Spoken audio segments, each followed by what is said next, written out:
Racist friend? Check. Now, I'm an edgy dude.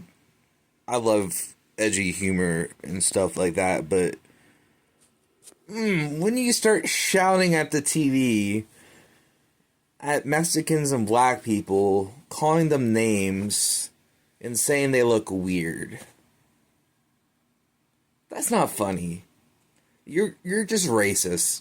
Like, I'm a little base, but I'm not anything like far right. Maybe a couple of my points are, but for the most part, I'm just a Republican. But I'll be cool with that. I'll be cool with if I'm hanging out with a black dude, I'll let him say like cracker and honky, dude. I don't care. I think it's funny.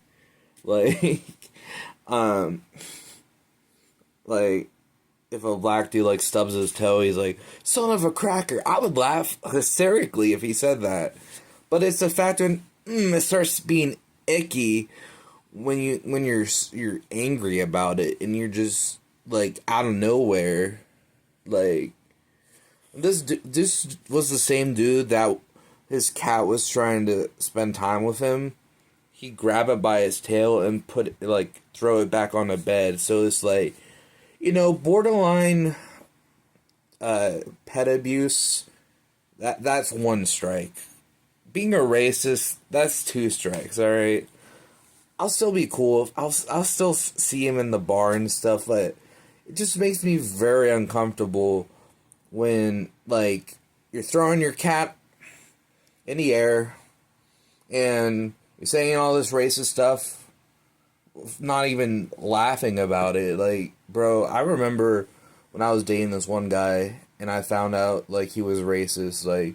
We were watching this movie and they happened to replace, I don't know, they must have replaced one of the actors with a black person.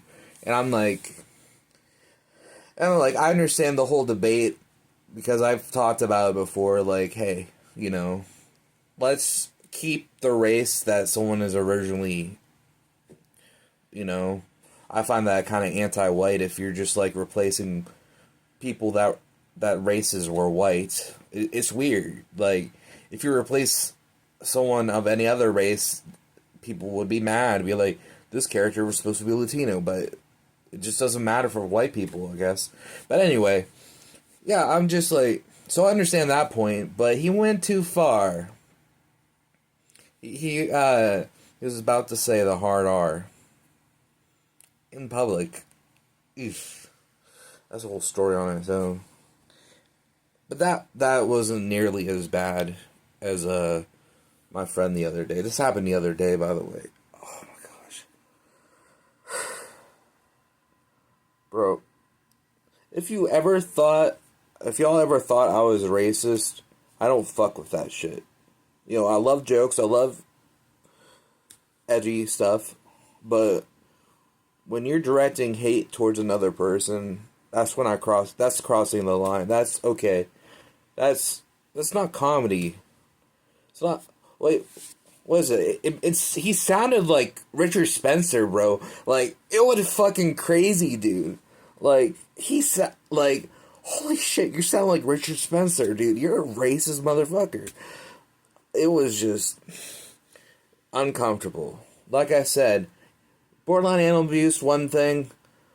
That's only one strike, but second strike is racism. If he gets a third strike, I'm definitely probably not going to hang out with him.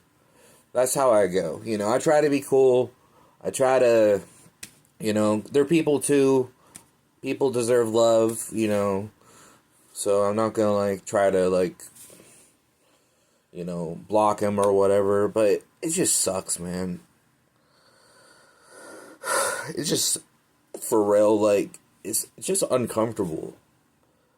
He was just shouting, he was throwing the controller, and I took a free game from him. And that's probably going to be the last time I go to his house. I'll probably feel bad for it. But it was a really fun game. He gave it to me. So, But now I feel like an asshole. But my friend's like, you're too nice. Like, you have a friend here saying some racist shit towards Mexicans and black people, and you're worried about a fucking game that he got for free. I'm like, so anyway, I don't know what else to say, but, you know, yeah. This guy's like 54, by the way. That's like the worst part about it. Anyway, if you enjoyed this, please leave a like and subscribe if you're new, or heart and follow if you're on TikTok. And I'll see you when you watch me again, metaphorically.